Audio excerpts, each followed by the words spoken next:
Okay, today's audio day. It's a crash course so that those of you who are in the audio class or are interested in doing the audio will be ready on our first shoot.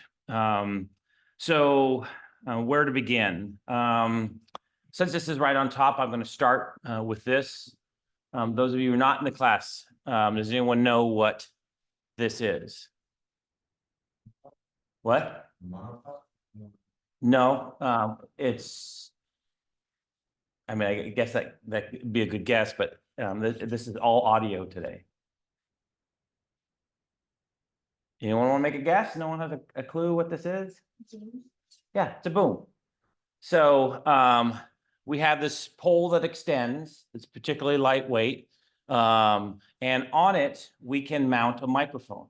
Now, the reason why we do this is because we can't always stand close enough for the microphone to get good sound.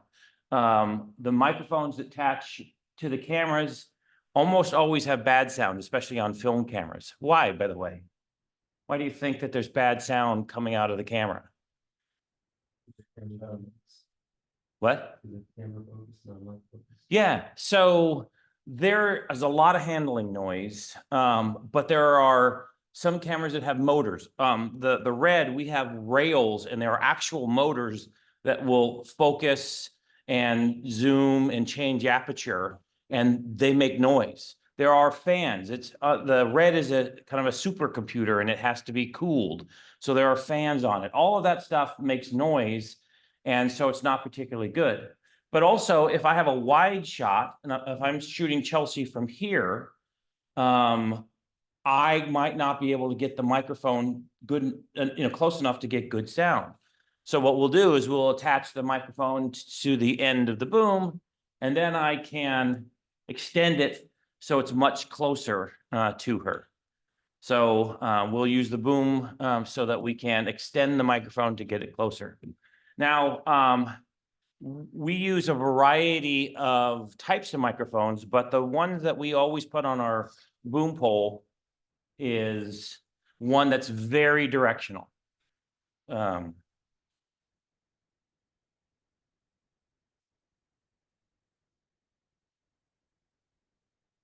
Can someone tell me what type of microphone this is? Shotgun.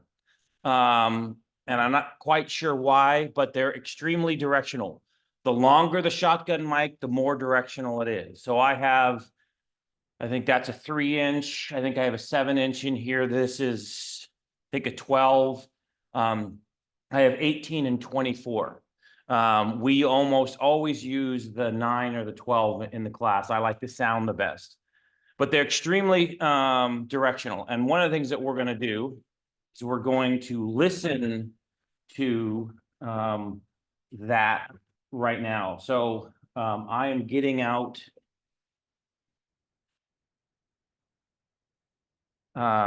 this is an XLR cable. XLR are the audio cables. And they have the male end, and the female end, and they can go together, or they can link or plug into audio sources and recorders. So that's XLR cables. The 3-pin cables are what we use for audio. And so the female plugs into the end, plugs into the shotgun mic. And actually, I'm going to jump ahead, and I'm going to pull out our recorder and set it up for right now. This is the Zoom F8. And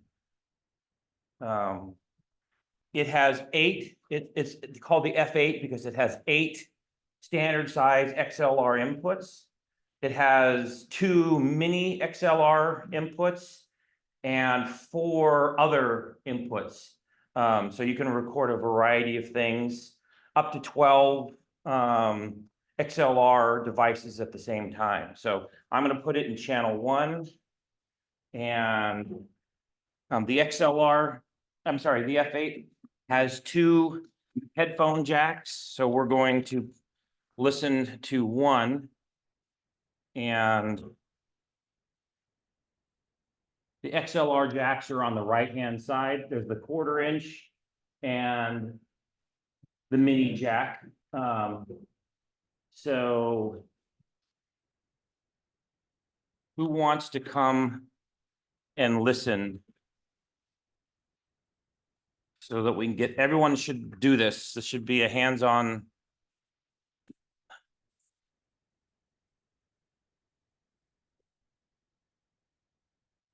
Everybody, you got to come up and listen. So Daniel, will you come boom me? And so, Yeah.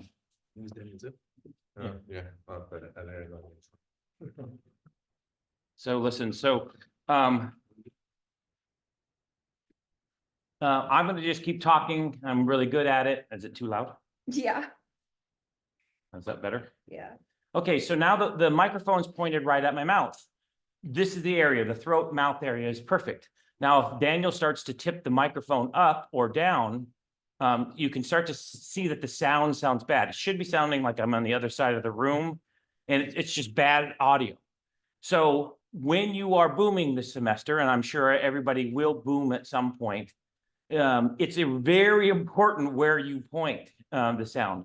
Also, there's handling noise. So Daniel, move your hands on the microphone. Can you hear that noise? So you can see that the boom operator has to be very careful not to have handling noise and to point in the exact right area.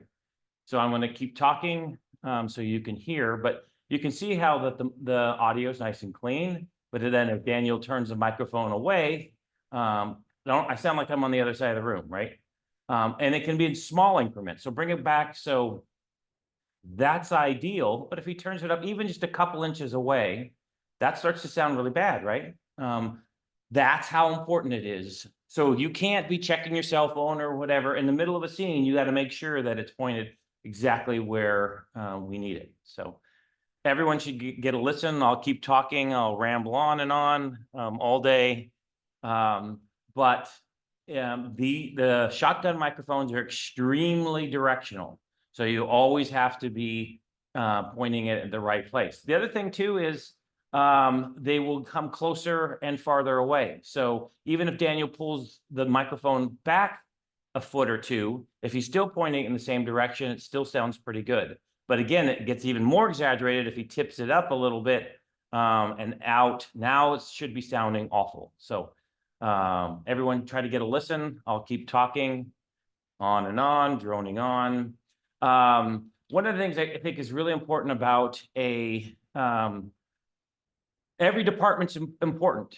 And no matter how great your script, how great the acting, how great the cinematography, if the audio is bad, your movie will not be good.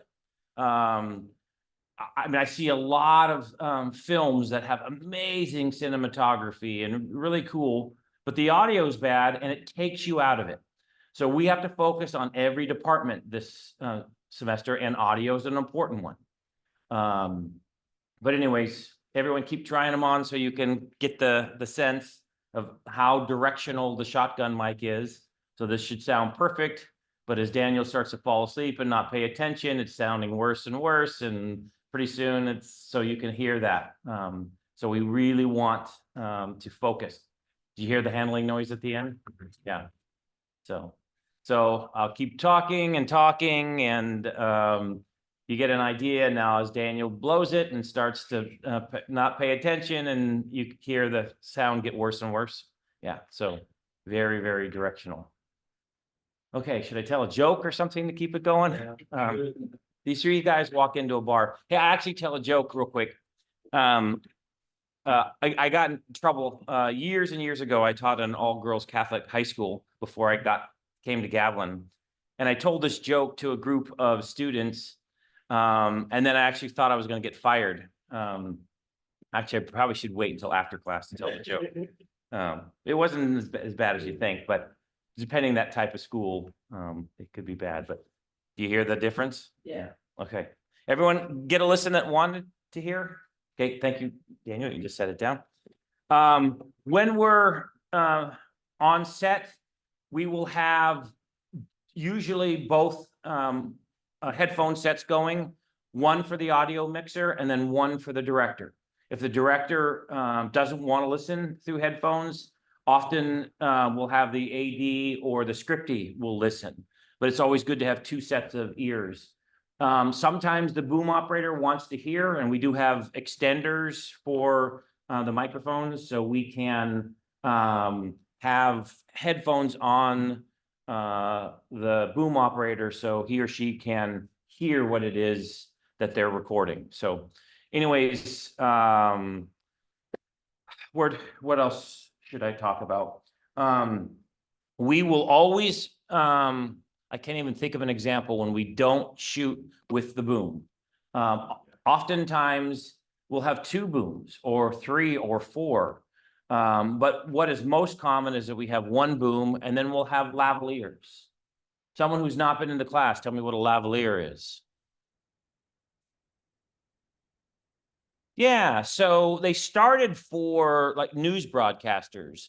And they were first called lapel mics, and they were microphones that, like mini microphones that would attach to ties or collars or, you know, clothing in front. And then the film industry started to use them, but it's very different than it is for interviews. Often when I watch the news, I'll see the lav mic on the broadcaster. But in film, we can't do that, right? So what do we have to do? How do we keep that mic out of sight? Yeah, and that can be a problem. We go underneath clothes. We often have the pack in a back pocket. By the way, the lav mics that we have,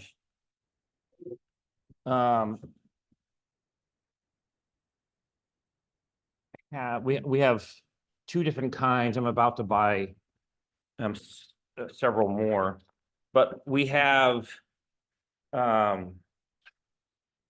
there is the transmitter and the receiver. The transmitter attaches to the subject and it has a bright light on it. So oftentimes we'll put gaffer's tape. Gaffer's tape, there's a term we haven't used yet. What is gaffer's tape? What? It's easily removable. Yeah, it's made for film and television sets. It's traditionally black, although they do make other colors. And it has low residue. So when you tape things, it doesn't, if you use duct tape, it starts to leave a film on it and it's bad for equipment.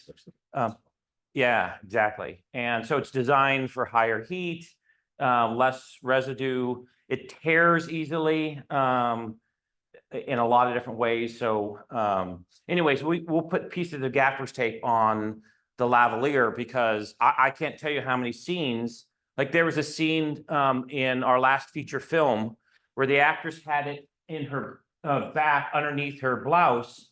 And then she bent over there was a subject who was on the ground. She bent over with her back facing the camera. The light could be seen through her blouse. And then I had to motion track a dot over that scene. And it took me about 40 hours to eliminate that red light.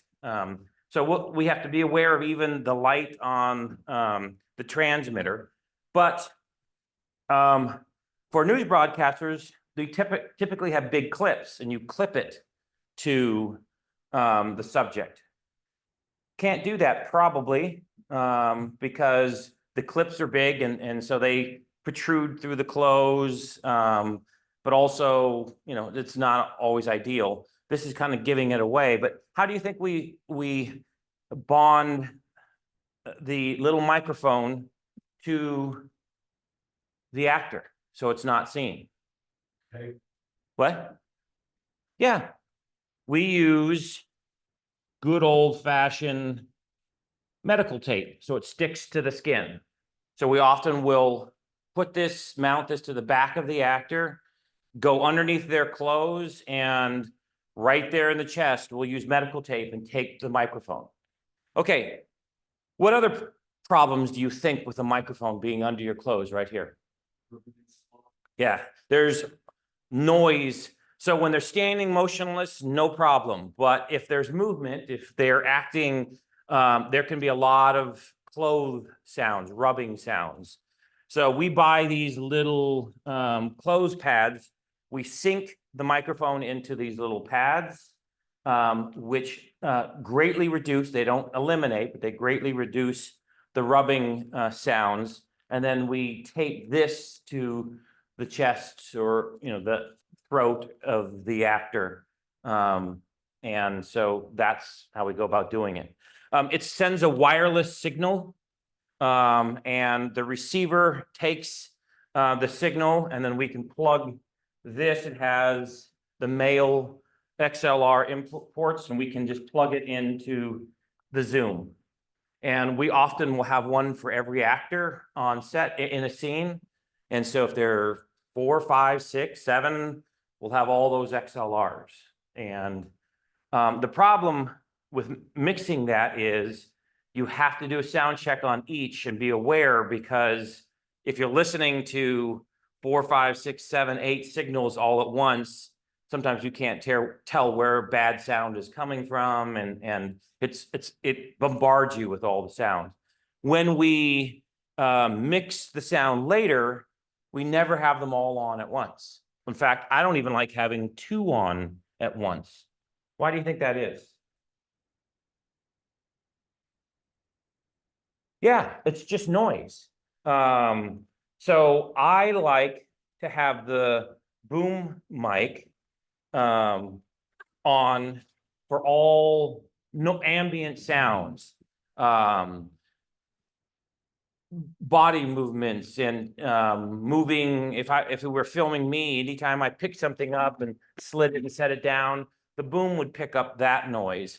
As soon as I start talking, now it's my lav mic that we're using. So you have to mix back and forth between them. Yeah. Or is it kind of like if I'm not in one program, wouldn't you be able to detect the extra white noise from Every mic records, you're calling it noise, but ambient sounds.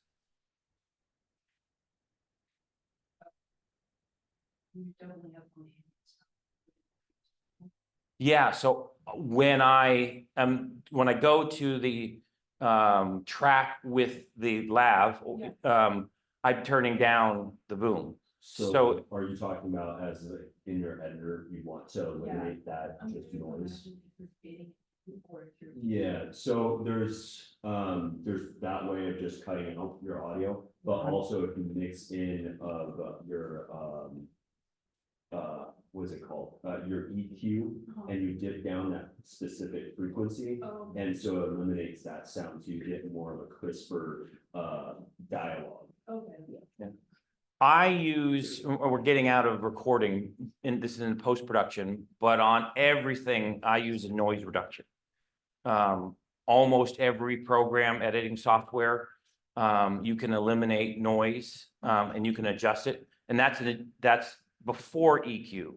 And then I will use EQ to, sometimes microphones sound slightly different, and so you have to sweeten one or different room tones too. So if you have like a lot of reverb on it and want to clean up that audio, you have to find specific frequency and dip it down just ever so slightly. So back to the boom and reverb. In a room like this with high ceilings, there's a lot of reverb, and the farther the microphone is away from your subject, the more reverb there is. So if frame Baron, would you? Yep. And so if you were acting and I'm going to boom you, frame so tight. I want an MCU on Baron. So if we were filming you, I would get what we call frame line. I would put the microphone and Jason say lower, lower, lower, lower in, and then I know right where it is. So I can get it. Playing it. Okay. So I would probably keep it about right there. Now, that's gonna sound so much better than if Jason said, okay, now we're gonna do a 2-shot with Daniel. And now I'm gonna do a frame line. Daniel has the first line and then Baron has the second line, so. Go lower. Lower. Lower. Lower. Lower. There, Okay. So you say something and then Baron says something, and I'm gonna be going like this as they say their lines. And that's why in the acting class, acting for film and television, I frequently would do this, okay, do your scene. Because it's weird, especially for stage actors, their audience is, what out there? They have to project, now suddenly I say, put the microphone right in your face. One thing that you also have to realize is the tighter the shot on the actor, the closer the microphone must be. And we're okay with more reverb, if the camera is farther away, the shot is farther away. But the closer the camera gets, the closer the shot, the closer the microphone is. And if it's not, it sounds weird. So just know that the microphones need to get closer and closer. So, when we're shooting the boom. What are the things? What else am I missing? What other things should I talk about? We have a variety of other microphones that we can and will use for certain things. But on set, the shotgun mic and the lavaliers are what we use probably 95% of the time. Talk about how sensitive these mics are and how far away noises can be picked up so easily. Yeah, so by the way,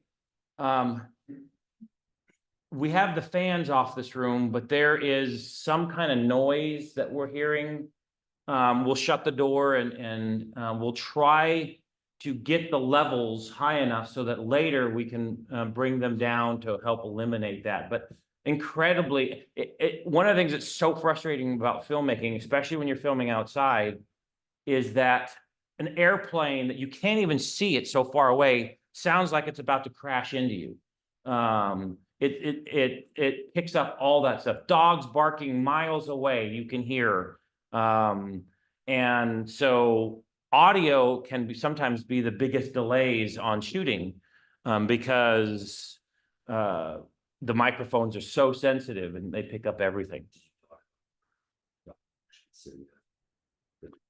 Yeah, I kind of want to wait until we get to the F8. But what are some other things that I wanted to mention? Oh, okay, so in amateur videos, you hear this a lot.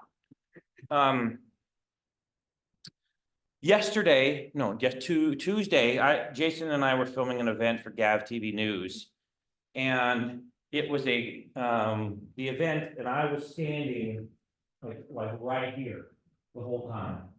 Jason thought that my worthiness was good enough for a wind block.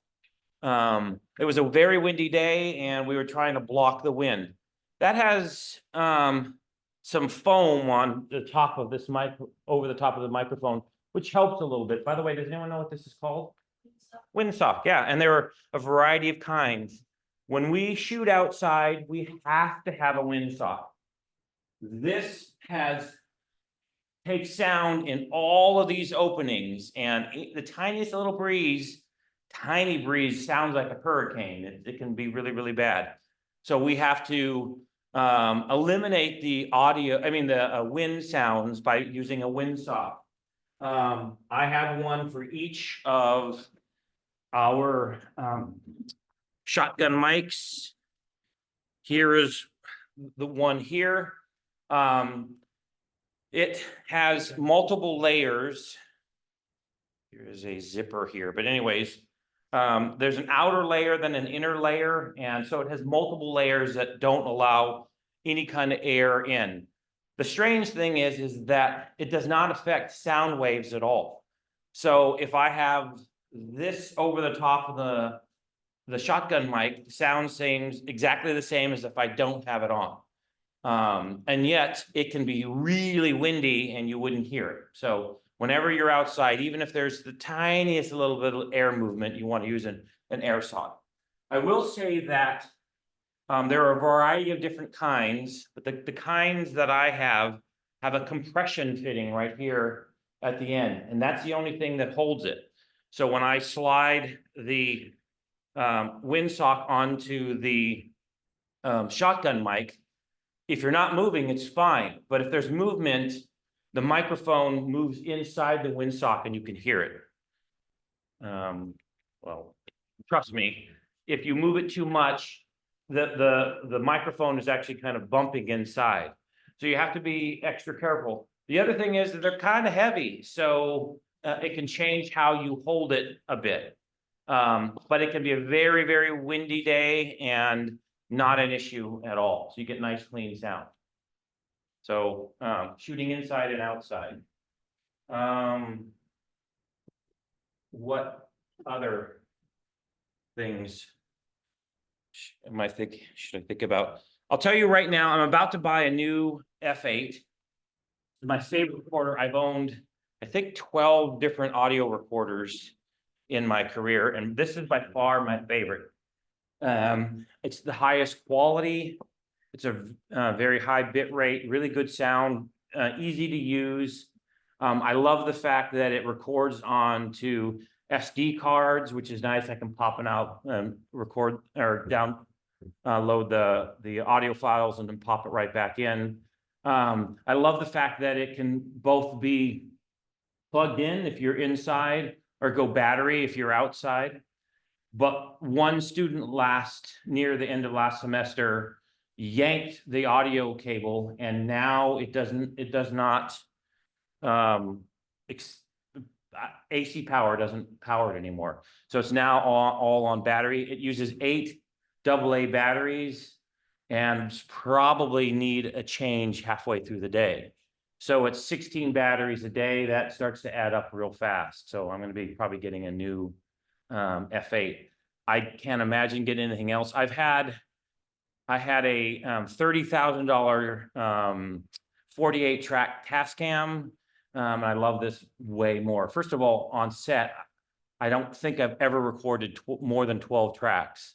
If you do audio recording, do we have any musicians in here or people going to record? They make Zooms that have more inputs. So if you're going to do, I remember when I used to be a sound engineer, I might have 12 tracks just for the drummer. So that, and then you need one for the bass, and then, one for each guitar and one for the piano, and maybe one for the lead vocalist and then any backup vocalists. And then if you have a sax or something, you start to add up. And so it pays. Oftentimes they have an audio mixer so you can group your drums into 1 or 2 tracks and then still get away with this. But this is both a recorder and a mixer in one. It's designed to go portable. So a lot of audio mixers, when you're on, we were talking about doing, Ava, your project where we're going to shoot one continuous shot from one side to the other. What we're going to do is strap this. The audio mixer will also be the boom operator, and we'll go all the way down doing both and have 2 lavaliers, but it can go portable. The giant Tascam recorders, that's just not practical.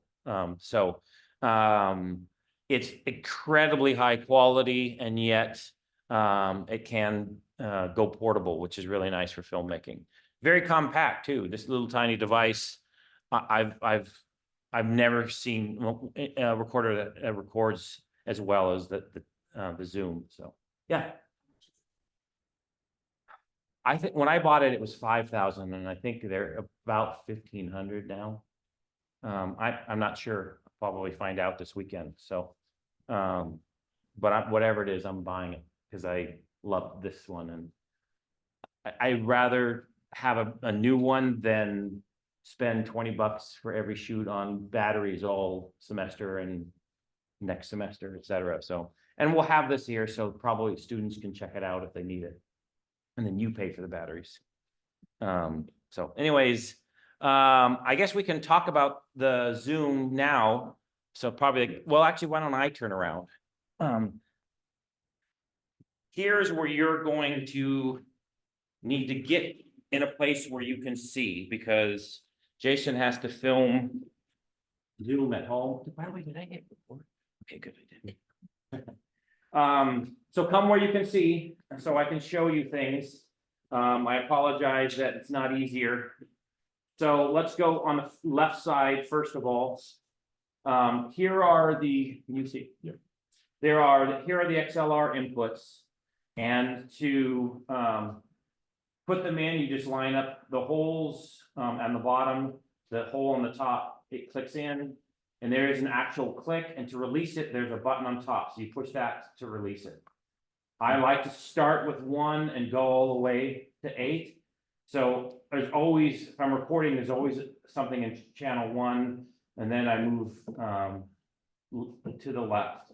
There's also the cards, so here's where I have my 2 SD cards. I have it set up so that it records both at the same time, but you can also have it record, fill one card and then fill another. I can go days and days and days and days of shooting without getting rid of the files. It records in a very, audio files are tiny compared to video. So that's the left side. The right side, you can see that there are more XLR inputs. It's 5, 6, 7, and 8. Here are the 2 mini XLR ports, and then here are the 2 headphone jacks. Here's the 1/4 inch, and then the mini goes right there. So on the front panel, here is the headphone volume. The headphone volume only works for the 1/4 inch. So these headphones should go to the mixer, and then the volume control is right here. So that's the recording volume is each one of these. So right now I only have channel 1 turned on. That's why that light. And now I've got 1 and 2 and 3, and I just push the button and that turns them on and off. You do not want to record a track if you don't have a microphone plugged into it and you don't want to. It just makes the memory file larger. So right now we only have, we're only recording on track 1. Now you can see the levels here. And what Jason, actually, can you boom me? Yeah. So you can see with the volume that I'm or at my face, yeah. You can see that I'm talking, and it's kind of in the light green. When we're doing audio, we want to keep it in the light green to orange range. So I'm turning up the gain until I'm right here. I don't want to be in the red. So this is probably a kind of a sweet spot. If you go too low and you start to record, it's not getting the light green, it's all in the darker green. You have to turn up the gain and you hear more of the bad sound. If I go too high, it has a limiter, and there's not distortion, but it does kind of do, it manipulates the sound, and it's not ideal. So you really want to make sure it does not peak. Well, if I start talking really loud, see how there's a lot in the red? So we want to be able to turn that down. No, yeah. When you peak, does any clipping happen? No, it's not clipping. It does it's a digital limiter. And you can tell the quality of the sound changes, but it does not distort like it would in an analog signal. Okay. Yeah, or recording. So anyways, there's our meter. This knob is what controls the recording volume, and there's one for each of the channels that we record. Does that make sense? Mm-hmm. Okay, some things that we need to know. The green light here is the power button. You push it and hold it to turn it on and off. When I go to record, if I hit this button, it's recording, so it turns red. I am now recording. So everything I say now is particularly important. And then when I'm done recording, I want to hit stop and not pause. So if I hit stop, it stops recording. In film, this is particularly important because we use a slate to match the audio files with the video files. And if you simply pause and then record again, it's all one continuous file, and it could be impossible to find where to match. Record and then stop. Trying to think of other things. This, by the way, the screen, when it's on battery, to save battery, after a while, the screen goes blank, but you know that it's still on and recording, you know your levels here. To get the signal back, you just touch the menu knob, and that lights it up again. One of the things we need to know too is we'll go into menu. We'll scroll down to time code and hit enter. Enter is pushing in on the knob. Time code, we'll hit enter again. We'll scroll down to jam, and then we need to hit the menu when the slate is on, and the F8 is what generates it. This is the most accurate time code generator. So it generates the time code, and we jam it, sync it to the slate, which I don't have here, but we have a digital slate. And then you take the slate and you take it to the camera and you jam with that. If the power ever goes off on the F8, you have to start the whole thing again. And until I get my new F8, we will power down during breaks because we don't want to eat on battery. But just know that we have to jam here at the beginning of the day. Jam the time code with the slate, and then with the slate with the camera. And when we have the red next week, we'll show you how to do that process. But and then to get out of this, it's just menu, menu, menu, or back there. You can also tweak this to have more channels, if you have more than, I like it on 4, but if you want more, you can have a lot more. There are different types of menus to see it in a variety of ways. Just know that I like it on the 4 channel most of the time because it makes it easier to see. And Daniel, what am I forgetting?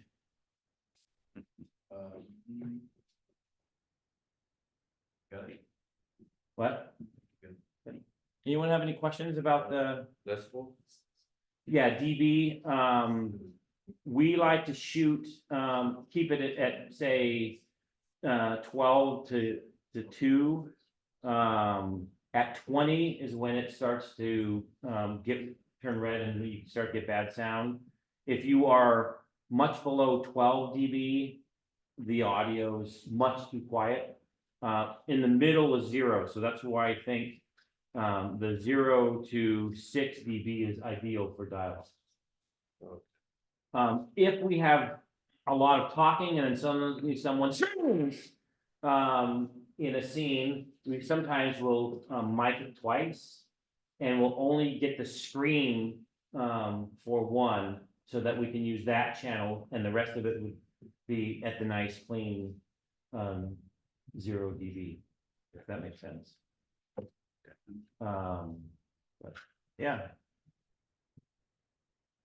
I don't know what other. Anyone else have questions? Oh, that's when you say it moved off, you have to do something. Yes. So remember this this is back to a bigger subject. For generations, they use film cameras on film sets. They don't record audio. They're cameras that pull film through the camera, and it takes an image every 24 seconds. That's all it was designed to do. And then you had to have a separate device to record audio, and then you had to sync them together. How do you do that?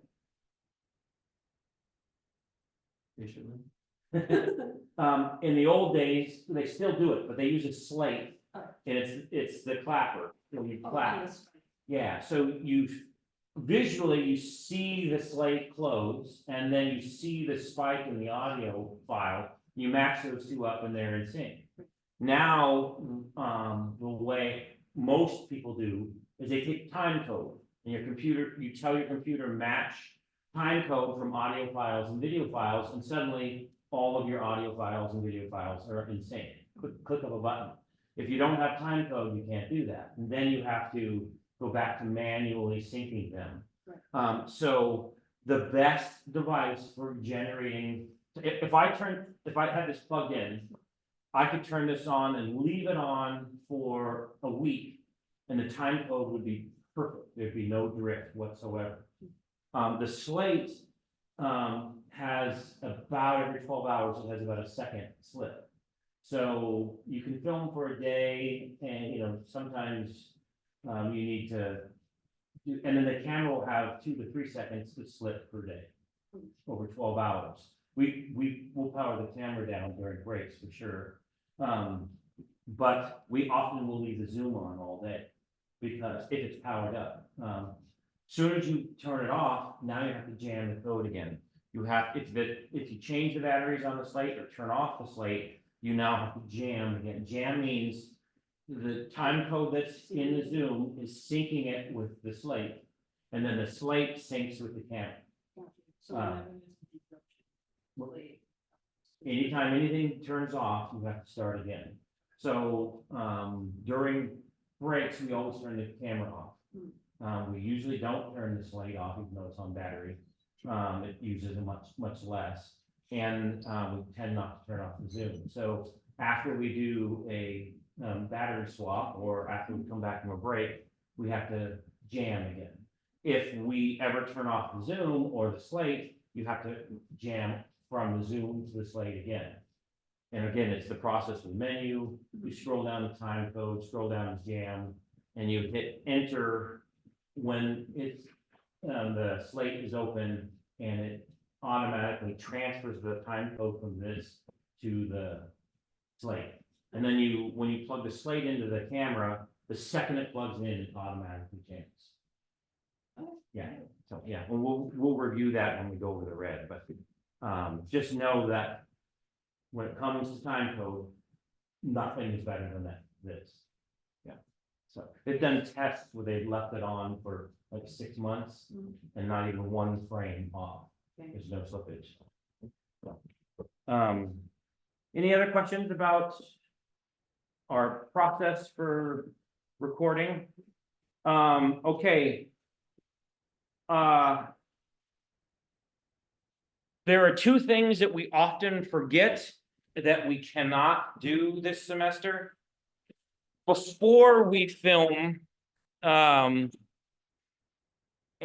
scene, what must the audio mixer always do?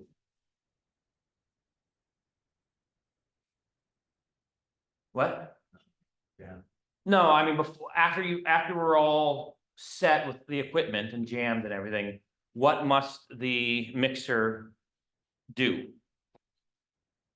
Yeah, get audio levels. And I can't tell you how often we start recording and we don't know what the audio levels are. They're too low and we don't get good sound, or it's too high and there's peaking and it's not ideal. You've got to take that time. Actors, count to 10, or say a line, or give me your most intense line, so we can get the audio, the levels right. We don't want to ruin the first take or 2 or 3 because you don't want to take the 30 seconds it takes to get an audio level. So if you're going to mix this semester, make sure you check the audio levels. The other thing that we always forget, and I do too, but it's the job of the mixer to, at the end of the day, or at the end of shooting on a location, you must always ask for something. What is it? Jason's the only one who's nodding and knows. At the end of shooting at a location, because you might have 3 or 4 locations in a day. But if we're filming in a TV studio, like we're going to do, and then we're going to move over to my house. Yeah. Yeah, room tone. Yeah, so you guys, everyone, recording room tone, shut up and hold your spots. So by the way, getting up or steps or any kind of movement makes it worthless. So you got to get at least 30 seconds to a minute of room tone. Now, if we can all be quiet for a second, you can hear all the noise from this room. That's very, very distinctive. If we forget to get room tone, and it's not as big of a deal here because we can come in and get room tone in this particular space whenever we want. But if we were to film in my kitchen, my refrigerator is a bit funky. I mean, one day it makes one sound, another day it makes another. And if you don't get room tone, you might not be able to use that footage, or you might have to spend lots of time trying to EQ it out, or where if you get room tone, you just lay that sound over everything, and then it sounds very normal. So, and the thing that I'm talking about is you can see an amateur production where if they're filming Jason and me, and if you're filming in this direction, there's a buzzing noise over there, and you film in my direction, you don't hear it. When you go back and forth, cut between us, you hear a hee, hee. And so when you make those cuts, it makes it really obvious. Takes people out of a movie. But if you record room tone, you can eliminate that or lessen it a lot. So we always have to get room tone. So Like you could put your own ambient sounds in, from stock footage, stock, sound. yeah, but now you, But it's not as accurate. yeah, I mean, now you're having to do extra work because you didn't get that room tone that you initially needed, so. What other audio questions are there? Anything at home? Any questions?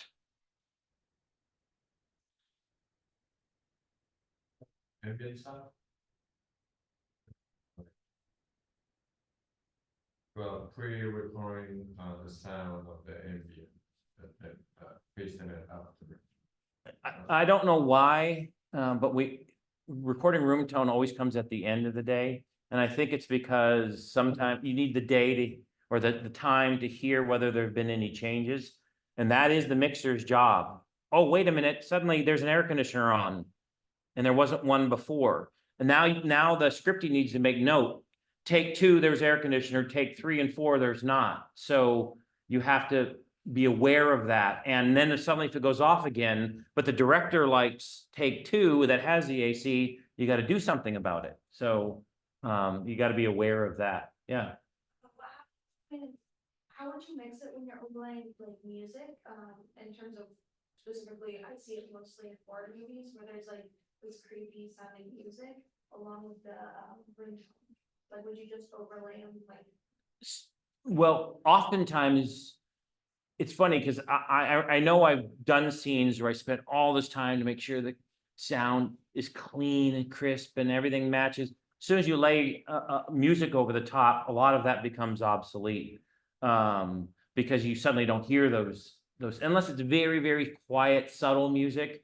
You don't hear room tone, but it's the important dramatic scenes where just 2 people are talking or something that you don't have the music to hide, that it becomes particularly important.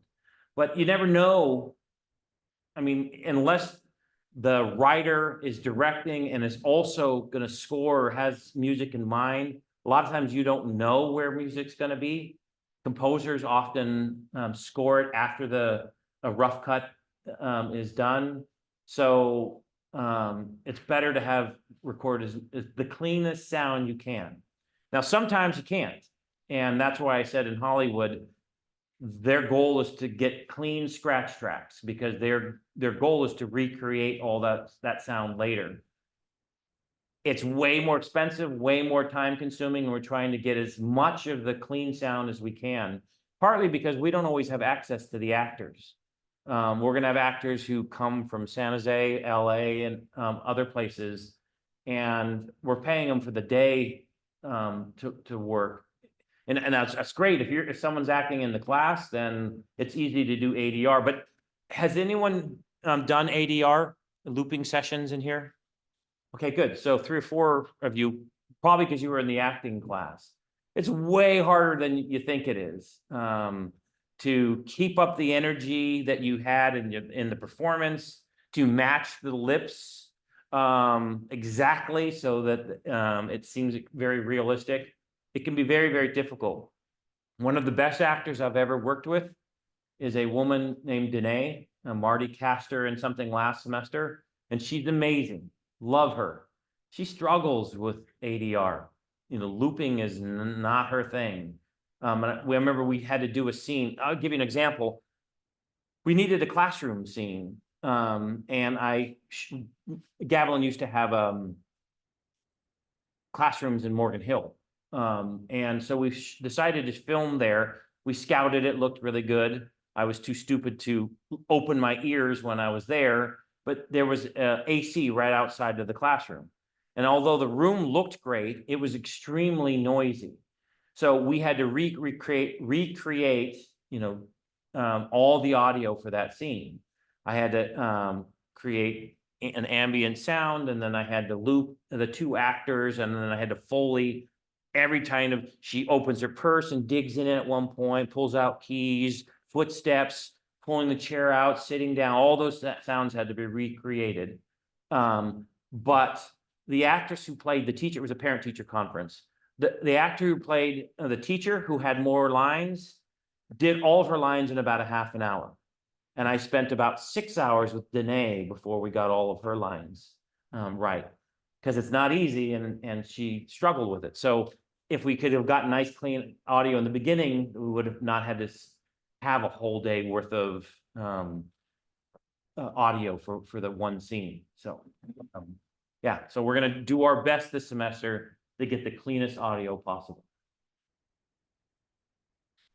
Other questions? Oh, ADR, good question. It's automated dialogue replacement. So when the actors are speaking and the audio is not good, not clean, we will re-record them. So the way it works, they call them looping sessions. They take a shot and you sit in a sound room and you watch a screen of your lines, you know, yourself acting, and they play it, and it's looped and looped. A lot of times 5 is the magic number. It'll play once, twice, 3, 4, 5 times, and on the 6th time, the audio's gone, and now you have to say the lines like you said it originally. The actors do. And they're in a nice, quiet room with a microphone right there. They adjust the distance, by the way. So if it's a close-up, the microphone's right there. If it's 10 feet away, they'll move the microphone a bit away. But it's in a very quiet space, so there's no ambient sound, which you then have to add later. But you get nice, clean audio. So those looping sessions, you're recording ADR, automated dialogue replacement. And actors have to practice it. You know, that's why in the acting class, that's going to be one of our assignments this semester. Some love it. It's real fun. Others think it's a nightmare. So we are going to do a project, and I think I might try to show you how do I show the class and Zoom?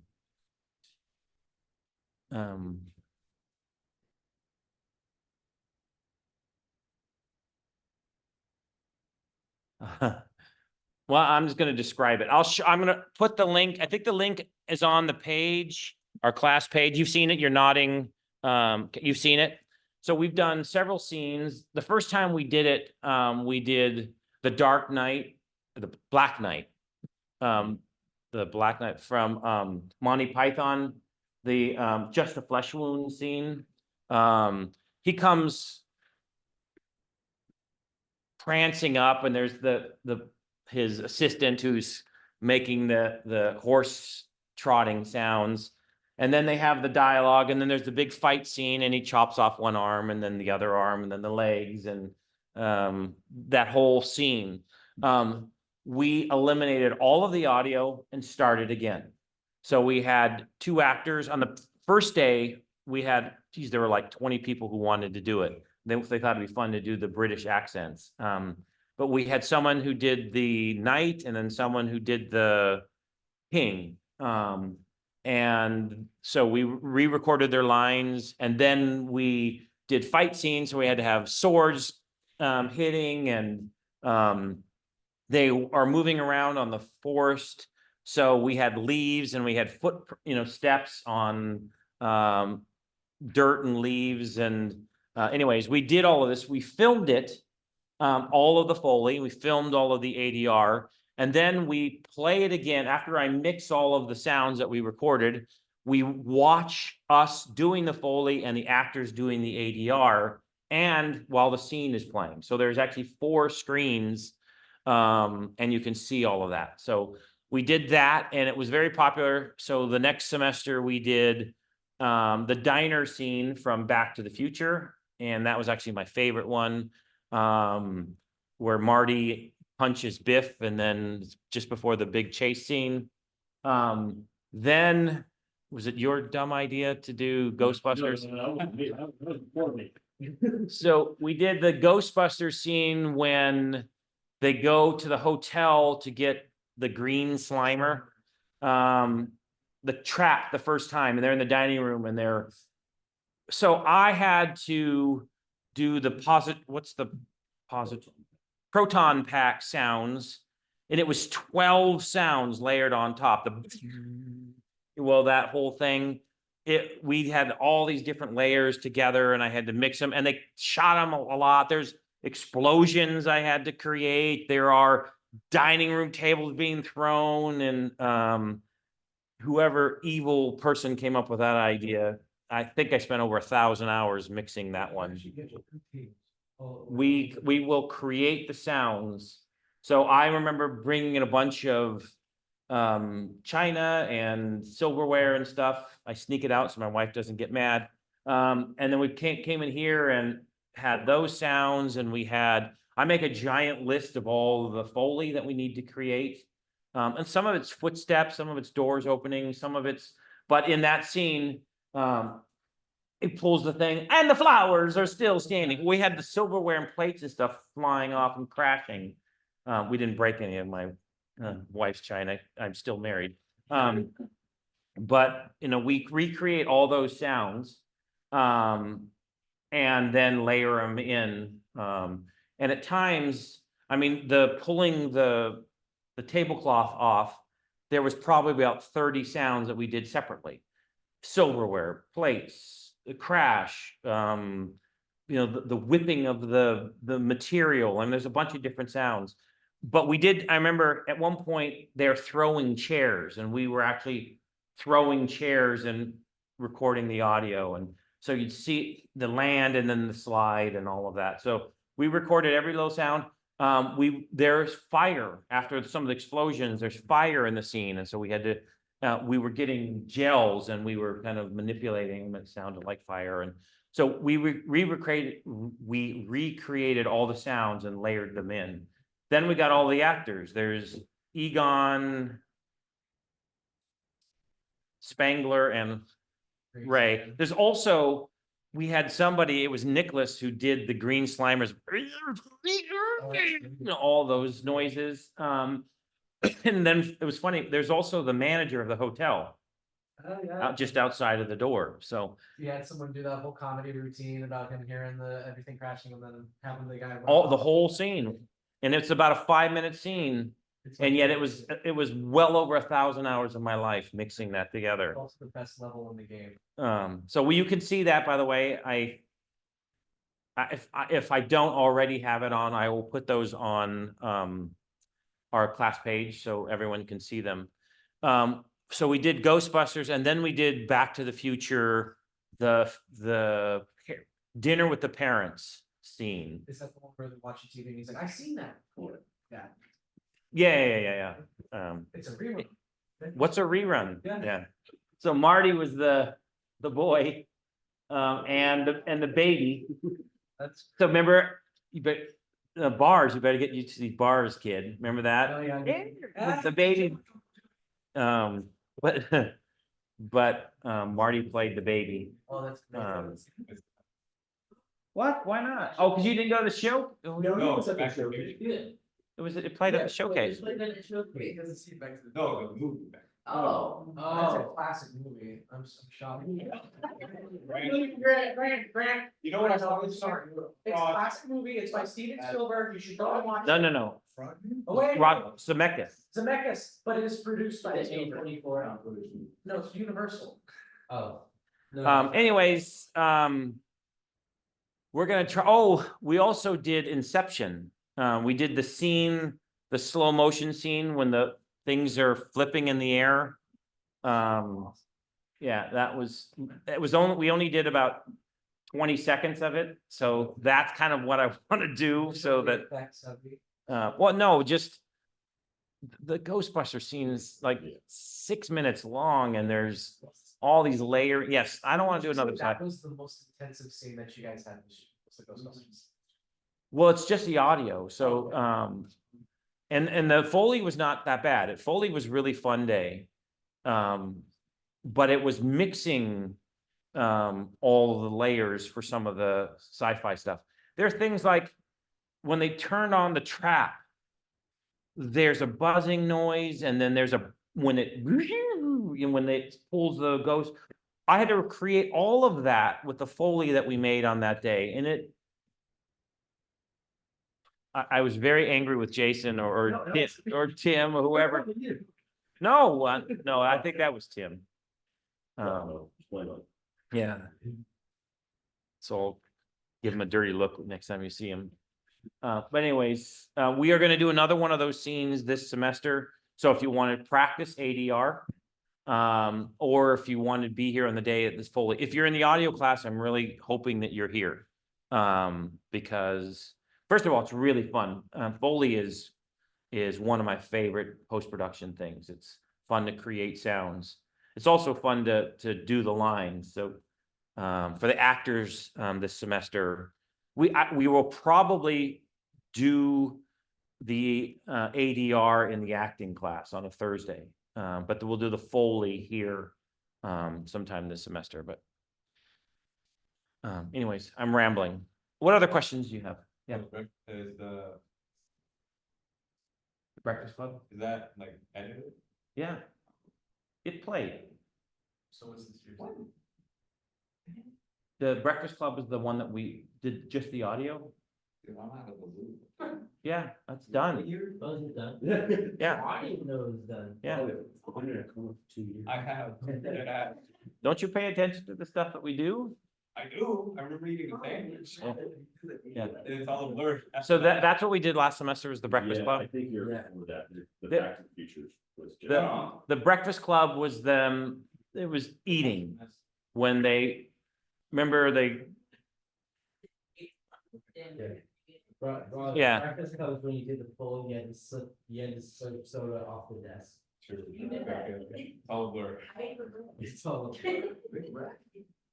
oh, anyways, what I'm hoping, is for those of you who are interested in doing it, you give me suggestions. A scene from a famous movie that would be fun to recreate the sounds.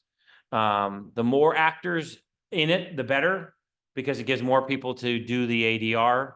And I really don't want complex sounds that have to be layered, because you're just torturing me. Unless someone else wants to do the mixing.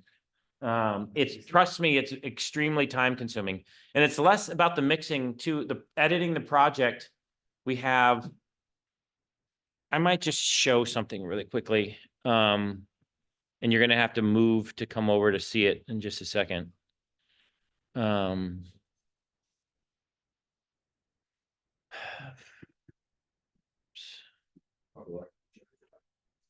No, I think what'll, I don't know. I'm just spitballing. No, man.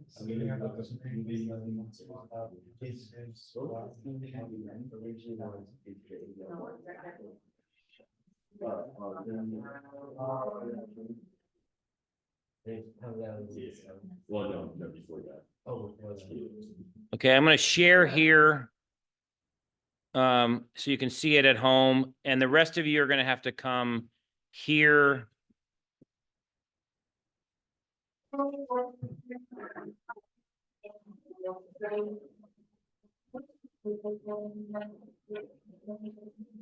So tell me, Marty, how long have you been in port? Excuse me? Oh, I guessed it. You're a sailor, aren't you? That's why you wear that life preserver. Coast Guard. Sam, here's the young man you hit with your car out there. He's all right, thank God. What were you doing in the middle of the street, a kid? Oh, don't pay any attention to him. He's in one of his moods. Sam, you'll quit fiddling with that thing and come in here for dinner.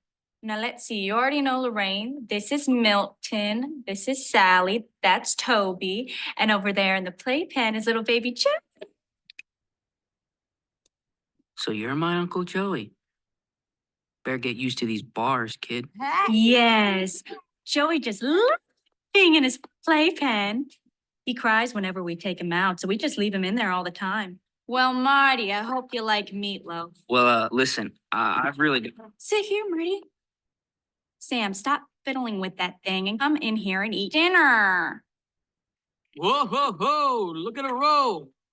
We can watch Jackie Gleason while we eat. I can't. You're using the force of this body of costume. I can't play the radio. Our first television set. Dad just picked it up today. Do you have a television? Well, yeah, you know we have 2 of them. Wow. You must be rich. Oh, honey, he's teasing you. Nobody has 2 television sets.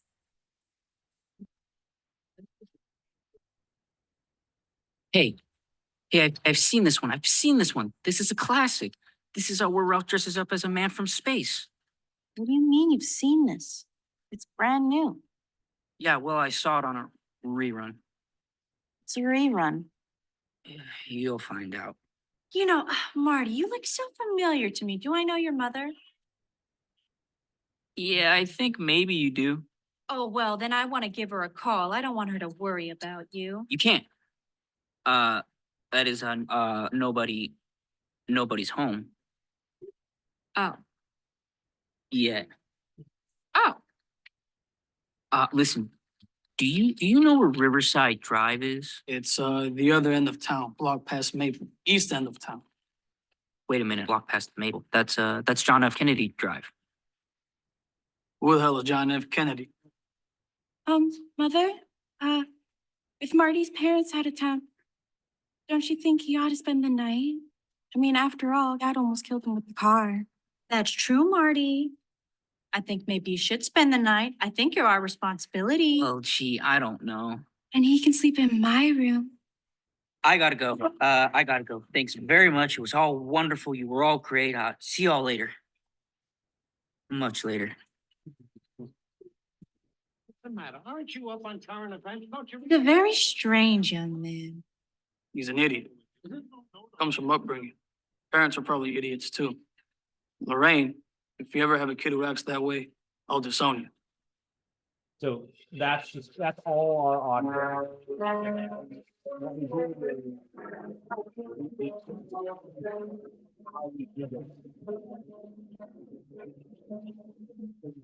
So tell me, Marty, how long have you been in port?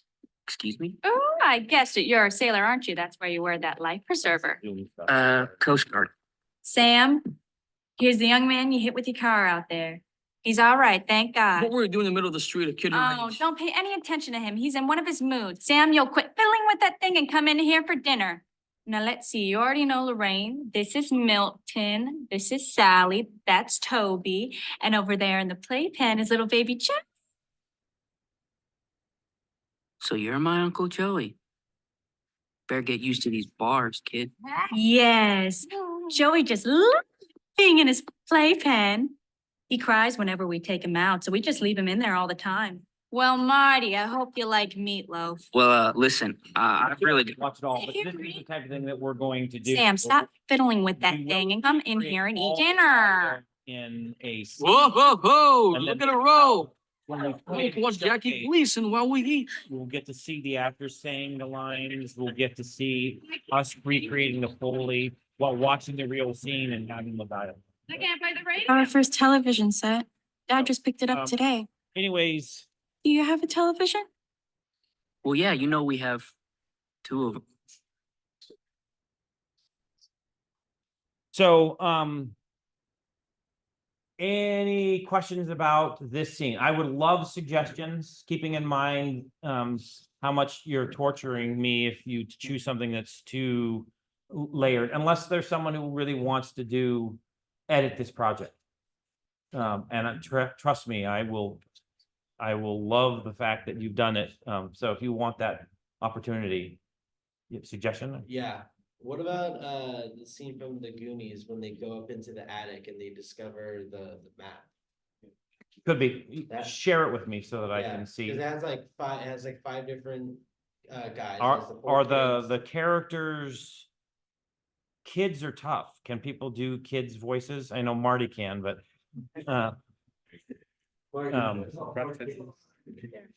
so, we have to be aware of But the I actors. like that scene because when they go around the attic, there's like all these different artifacts and they make all these different sounds and everything. And then there's. Okay, well, yeah, show it to me and Yeah. that might be a possibility.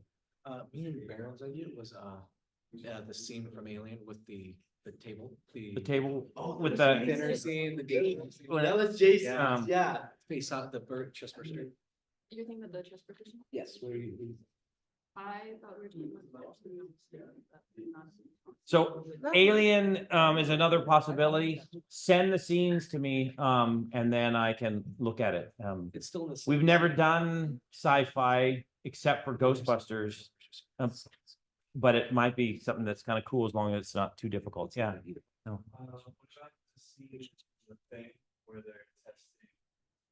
The blood. Love that scene. We've shot that scene, by the way. No, I mean, not the audio, but Tim was the character who's, yeah, it was awesome. Retake. Yeah. There's two ways to go. 2, 3, I mean, 1 to 3 minutes. If he starts to go over in that, and first of all, it can be boring watching it twice in the showcase, and we're always pressed for time, so shorter scenes are good. So anyways, I had a quick question Yeah. about the audio parts. Is that all filmed in here in like one of the booths? yeah, Yeah, it so looks like that. oftentimes we'll go into that audio booth. We'll leave the door ajar enough for the camera to get in there and film. But if you look at that scene, oh, some of it, we filmed, we didn't have access to that booth, so I got sound blankets. It was blue, wasn't it? Yeah, I did. see So that. I have sound blankets and I build like a little tent. Oh, okay. And the actor was surrounded by sound blankets in a small space, and it did the same type of thing. Okay. Because we don't want the echo That of makes a sense. large room, so, Actually, but yeah. Any other questions, those of you who are at home or? Okay, well, I'm gonna stop recording. And goodbye, thank you for joining.